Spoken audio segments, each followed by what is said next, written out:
मेरा आवाज सबसे लास्ट में आया, कोई दिक्कत नहीं है।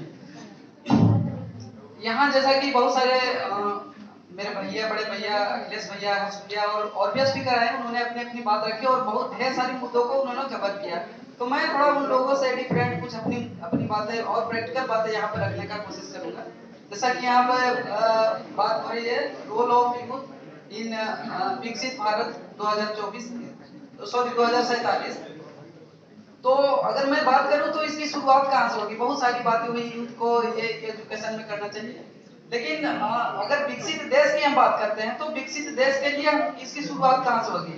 विकसित देश बनाने के लिए हमें विकसित गांव, समाज, स्कूल विकसित करने की बात करनी चाहिए। अगर ये सब शुरुआत तो हमें इनिशियल स्टेज से ही करनी होगी, तभी हम अपने जाकर के एक विकसित देश और विकसित भारत बना पाएंगे। और दूसरी बात एक और कि यहाँ यूथ यूथ की अगर बात होती है तो यूथ एक कोई एज क्राइटेरिया नहीं है कि आप यहाँ तक पहुँच गए हैं तो आप यूथ है, इसके बाद अगर ये लिमिट क्रॉस हो गया तो आप यूथ नहीं है। मतलब कि आपका यूथ से आपका वो जो नॉमिनेशन जो है वो उस क्राइटेरिया से बाहर हो गया, ऐसी बात नहीं है। अगर हमारे प्रधानमंत्री मोदी जी यूथ की इस तरह के स्कीम चला रहे हैं तो मेरे को लगता है कि यूथ एक माइंडसेट है, एक कोई एज क्राइटेरिया नहीं है। और यूथ हमारे जो हम सभी में होनी चाहिए वो एक यूथ माइंडसेट होनी चाहिए, नॉट कि एक एज क्राइटेरिया वाली बात होनी चाहिए। और भी मैं बातें कुछ करना चाहूँ तो जैसे अगर हम अपने नेशन को डेवलप्ड बनाना चाहते हैं तो इसमें हम सभी को प्रैक्टिकली सिर्फ यहाँ बातें कर लेने से ये कोई विकसित भारत नहीं बन जाएगा। एक्टिव पार्टिसिपेशन हमको करना होगा। सबसे पहले हमें अपने आप को डेवलप करना होगा, अपनी कैपेबिलिटी को बढ़ानी होगी, अपने को विभिन्न तरह के एजुकेशन सेक्टर में और अपनी क्षमता को बढ़ानी होगी, तभी हमारा देश विकसित होगा। और टाइम तो बहुत कम है बट कुछ मैं प्रैक्टिकल बातें करना चाहूँगा। जैसे कि कल एक मैं वर्कशॉप अटेंड कर रहा था, वो जो था जेंडर सेंसिटाइजेशन के ऊपर। उसमें बहुत एक प्रैक्टिकल हम लोग को एक वर्कशॉप करवाया गया। लगभग 30-35 लोगों को एक लाइन में खड़ा कर दिया गया, सभी को, गर्ल्स बॉय सभी को, और एक चीट दिया गया, इंडिविजुअल सभी को एक चीट दिया गया। वहां पर बोला गया कि सिर्फ आपको ये देखना है, किसी को दिखाना नहीं है, और जो भी आपको रोल मिला है उसके अनुसार कुछ इंस्ट्रक्शन दिया जाएगा और उसके अकॉर्डिंग आपको फॉलो करना होगा। तो मेरे को जो रोल मिला था उसमें था कि एक पिछड़ी आदिवासी महिला, इस तरह का जो मेरे चीट में था उसका एक रोल मिला था और सभी एक लाइन में खड़े थे। उसके बाद बोला गया कि आप अगर एजुकेशन में कैपेबल हैं तो 2 स्टेप आगे आए, अगर नहीं है तो 2 स्टेप पीछे जाए। इस तरह की अगर आप अपनी स्वास्थ्य को पूरी तरह से पूर्ति करने में सक्षम है तो 2 स्टेप आगे जाए, नहीं है तो 2 स्टेप पीछे जाए। और इस तरह के बहुत सारे प्रश्न थे। यहाँ ज्यादा टाइम नहीं, इसलिए मैं बस 2-3 बातें करना चाहूंगा।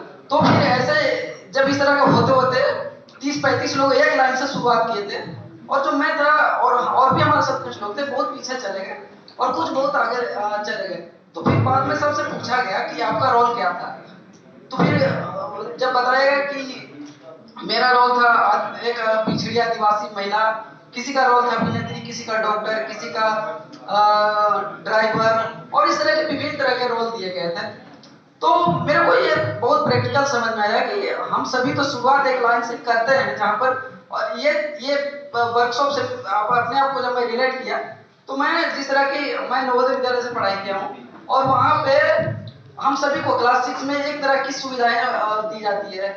सभी तरह का जो भी सब तरह के इक्वल है। अगर हम कहीं बाहर के स्कूल में पढ़ते तो अपना अपना कैपेबिलिटी के अनुसार होता है, लेकिन वहाँ पे सभी को एक तरह की सुविधाएं दी जाती है, सब चीज।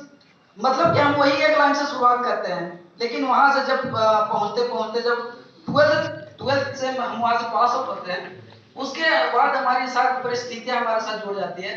जिसका जो ज्यादा कैपेबिलिटी होता है, पैसा होता है, वो बहुत सारे बच्चे इंजीनियरिंग, IIT और कहीं कहीं चले जाते हैं। तो मेरे कहने का ये बताने का मेन मुद्दा ये था कि हम कैसे यूथ को, कहीं तक तो हम अपने आप को आगे बढ़ाने में सक्षम हैं, लेकिन उसके बाद फिर कैसे कैसे फिर आगे बढ़े हम।